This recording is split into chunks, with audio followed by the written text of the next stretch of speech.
On the surface, Willow Creek looked like the kind of suburban neighborhood people dreamed about.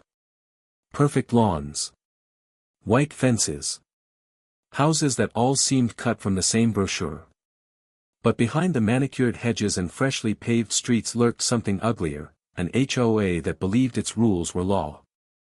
And at the center of that storm was a man named David Miller. David was a 42-year-old black man, a proud veteran, and the kind of neighbor everyone could count on. He kept his yard clean, waved to the mailman, and helped shovel driveways in the winter. But his pride and joy was his dog, Rocky, a big, loyal German shepherd who had been with him since his deployment days. To David, Rocky wasn't just a pet. He was family. But to HOA Karen, the self-appointed queen of Willow Creek, Rocky was a problem. It started with a letter. A plain white envelope tucked neatly into David's mailbox. Dear Mr. Miller, your dog has been reported for excessive barking. Please take immediate action or face fines as outlined in HOA Code Section 12B. David frowned. Rocky wasn't a yappy little dog. He barked only when someone strange came near the house. But David shrugged it off. Maybe it was a misunderstanding. The next week, another letter came. Then another. Soon, the HOA was threatening David with $100 fines for every day Rocky barked excessively. David walked over to Karen's house to clear things up. She stood on her porch, arms crossed, fake smile plastered on her face. Karen, Rocky doesn't bark like that, David explained. Maybe once in a while at the mailman, but he's not some nuisance. Karen's smile vanished. Her voice dripped with disdain. David, we run a quiet neighborhood. If you can't control your animal, maybe Willow Creek isn't the right place for you. The word stung. He knew what she meant without her saying it. Karen had always looked at him differently, as if his very presence disrupted the perfect little bubble she wanted Willow Creek to be.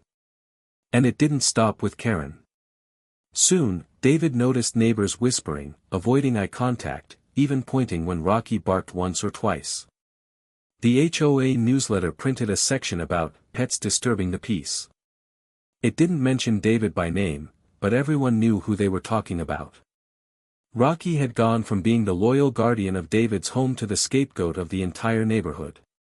David kept records, tried to reason with the HOA, even brought Rocky to obedience training just to show he cared.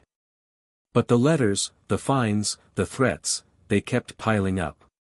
One night, sitting on his porch, David watched as Rocky lay quietly at his feet, barely making a sound. Across the street, Karen's house throbbed with music.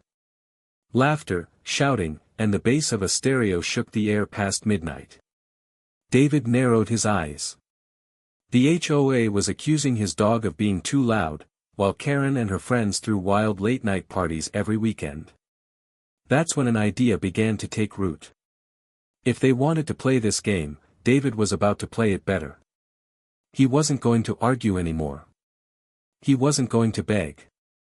He was going to gather evidence, and when the time came, he would make sure the truth echoed louder than any lie Karen had ever told. And so, David began to plan. The first fine arrived on a Tuesday. David opened the letter on his kitchen counter, Rocky sitting loyally at his side. Notice of violation, excessive dog barking. Fine due, $300. $300, for a dog who hadn't barked more than twice in the last week. David clenched the paper in his hands, his chest tightening. It wasn't about the noise anymore. This was a message. The HOA, led by Karen, had decided to make an example out of him. Within days, more letters followed. Each one harsher than the last. Warnings of liens on his property, threats of legal action, even suggestions that the HOA could pursue removing him from the neighborhood if he continued to violate community standards. David couldn't believe it. Remove me? For what, owning a dog? He tried reasoning. He wrote back, explaining that Rocky barked only occasionally, and never at night. He even installed a small camera on his porch to monitor when Rocky made noise. The footage clearly showed the truth. Rocky was quiet, calm, and only barked when delivery trucks or strangers passed by. But the HOA didn't want proof. They wanted obedience. Karen doubled down. She showed up at David's door one evening, clipboard in hand. "Your fines are piling up, David," she said sweetly, though her eyes glimmered with something sharper. "If you just rehome the dog, all of this could go away." "Rehome Rocky?" David's jaw tightened. "That's not happening." Karen tilted her head, her smile tightening. "Then I suppose we'll just have to let the process run its course." She turned on her heels and walked back to her house, leaving David fuming on the porch. That night, David couldn't sleep. He sat in his living room, listening carefully. Rocky lay at his feet, silent, breathing slow. The neighborhood was quiet. Until it wasn't. Around 11 p.m., bass rumbled through the walls. David stepped outside and saw lights flashing from Karen's backyard. Music thumped. Laughter spilled into the street. Cars lined both sides of the curb, some even blocking driveways. It wasn't just noise, it was chaos. And yet, David knew tomorrow there'd be no letters in Karen's mailbox. No fines taped to her door. No threats of liens or removal. The hypocrisy burned in his chest. The pattern repeated itself every weekend. Friday nights, Saturday nights, Karen and her friends turned Willow Creek into their personal nightclub. The HOA board, made up mostly of Karen's friends, ignored it. Neighbors grumbled under their breath, but no one dared to speak out. No one except David. He started keeping notes. The exact times the music started. When it ended. The number of cars that arrived. The people yelling in the street. He even began recording audio on his phone. One night, while recording from his porch, a drunk guest stumbled across David's lawn. Rocky barked once, a deep, protective growl, and the man cursed before running off. The next morning. Another fine. David sat at his dining table, staring at the stack of violation notices. It wasn't just about Rocky anymore. This was personal. Karen and the HOA were trying to bully him out of his own home. But David wasn't a man who backed down. His military service had taught him patience, discipline, and strategy. If they wanted a war, he wasn't going to fight it with anger, he was going to fight it with evidence. So he upgraded. He bought a set of high-quality recording devices. Small, discreet, but powerful enough to capture crystal-clear audio even from across the street. He placed one near his porch, another by the side of his house. That weekend, when Karen's party raged past 2 a.m., David didn't call the police. He didn't complain. He just let the recorders do their work. The sound of music shaking car windows. The shrieks of drunken laughter. The unmistakable voice of Karen herself, yelling at someone to turn it up louder. When he played the recordings back the next morning, David smiled for the first time in weeks.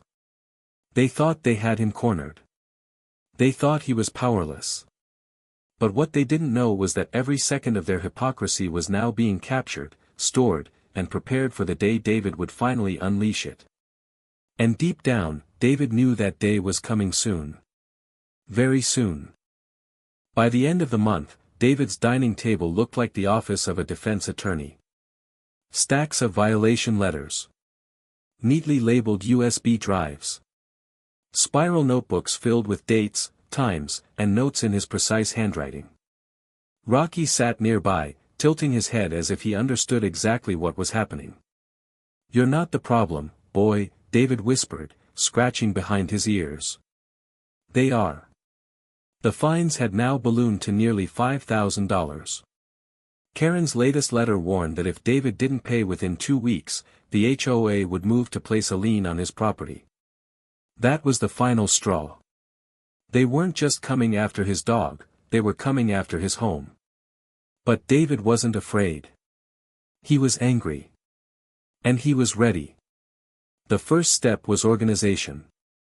David compiled all the audio he had collected, hours upon hours of Karen's wild parties, complete with timestamps. He cross-referenced them with the dates of his supposed dog-barking violations.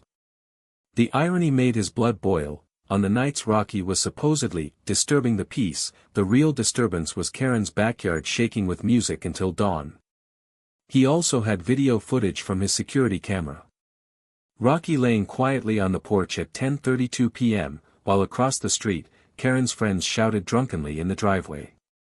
Piece by piece, David built his case like a soldier assembling his gear before battle. The second step was consultation. David called a local attorney, Michelle Alvarez, known for handling HOA disputes. He explained everything: the dog, the fines, the recordings. At first, Michelle was cautious.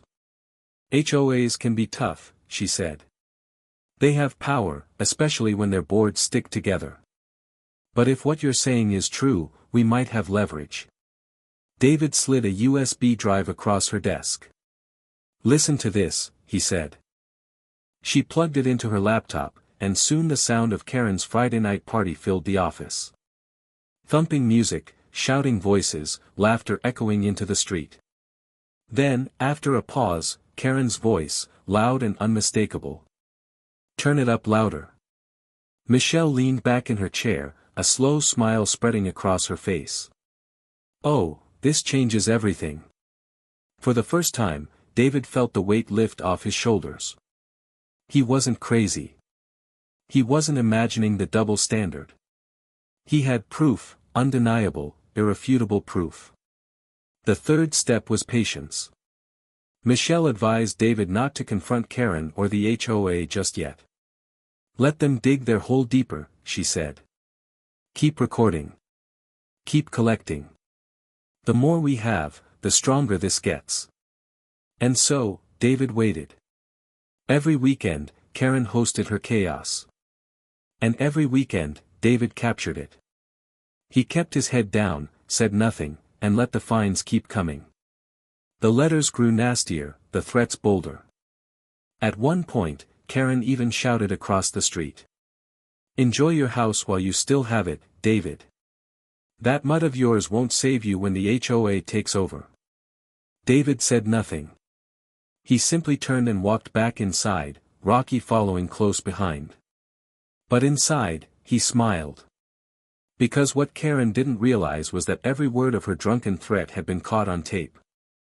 By the time 3 more weeks passed, David had enough evidence to fill a courtroom.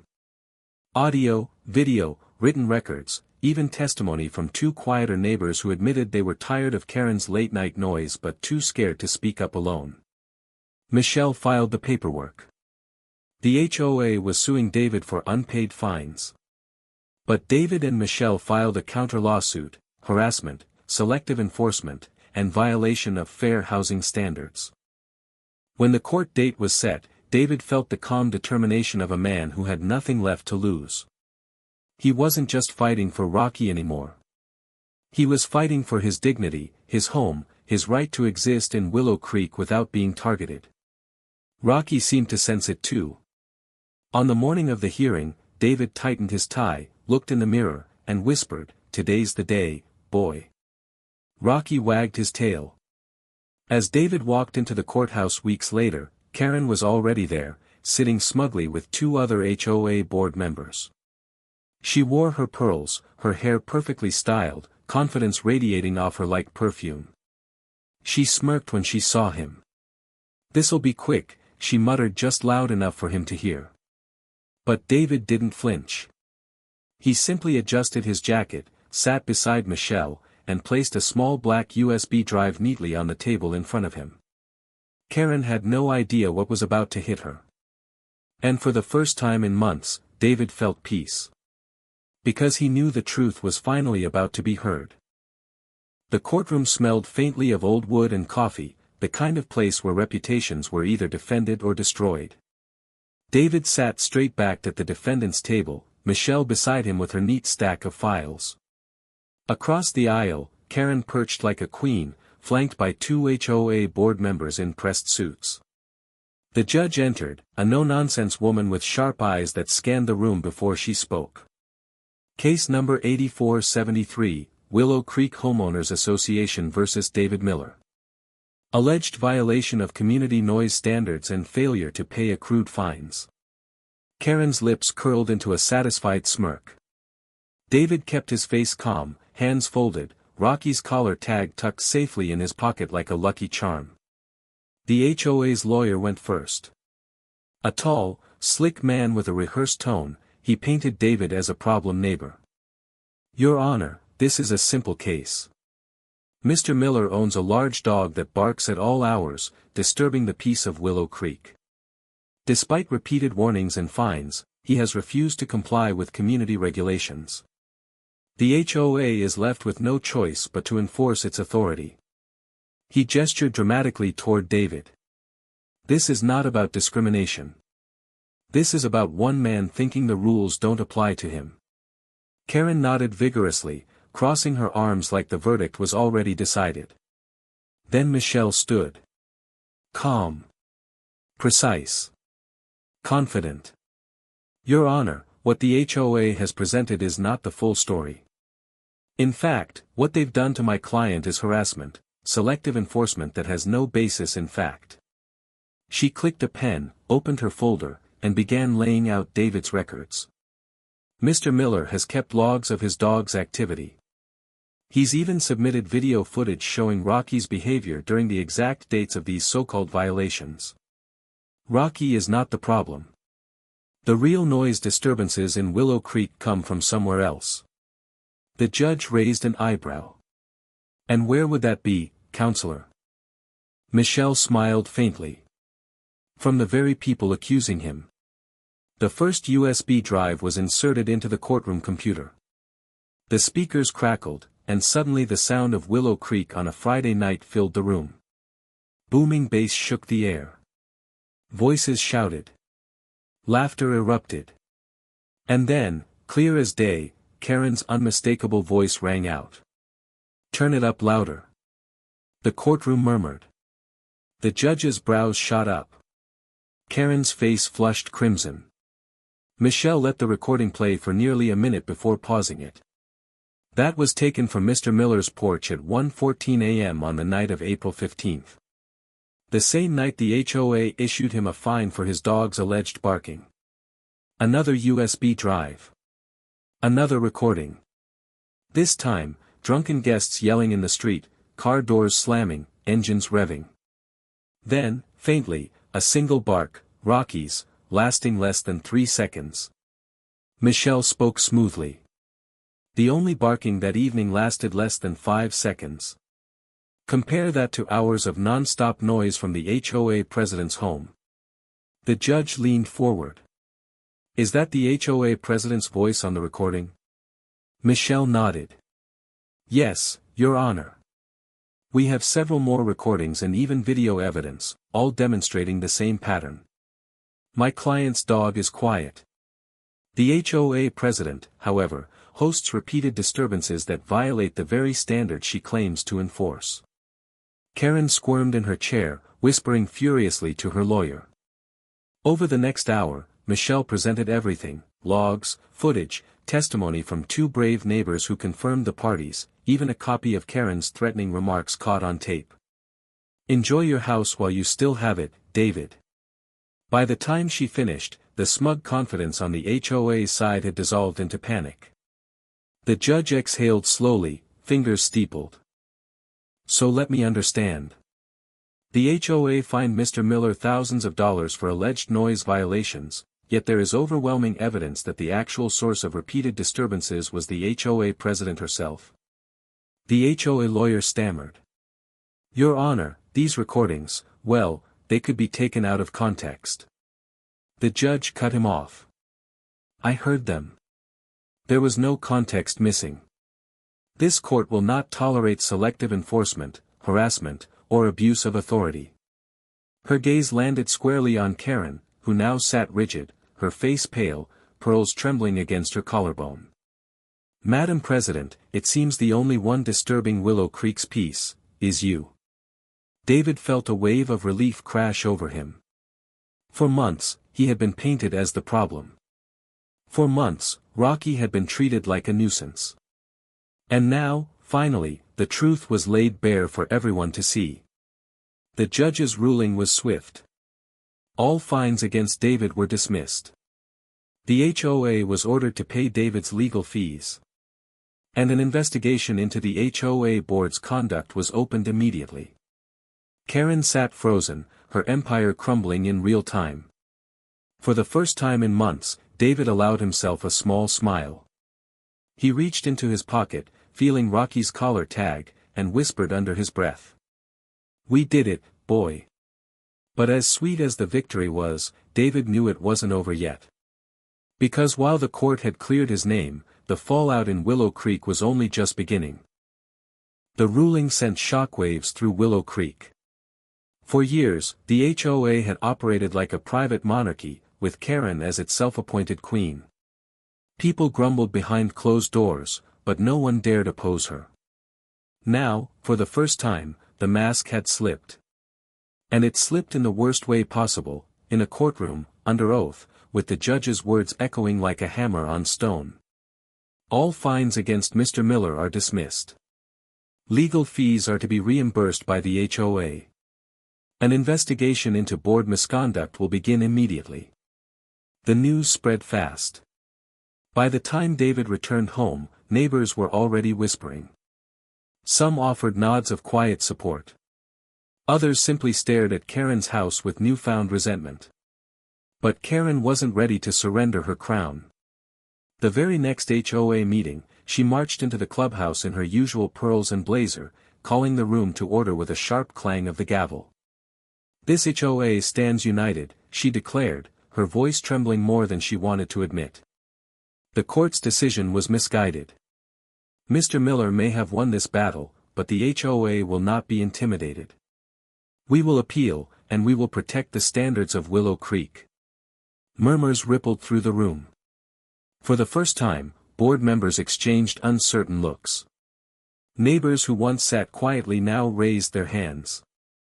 A man in the back spoke first. "Karen, with all due respect, my wife and I haven't slept through a Friday night in months because of your parties." Another neighbor chimed in. "Yeah, and you fined me last year for leaving my trash can out for one day.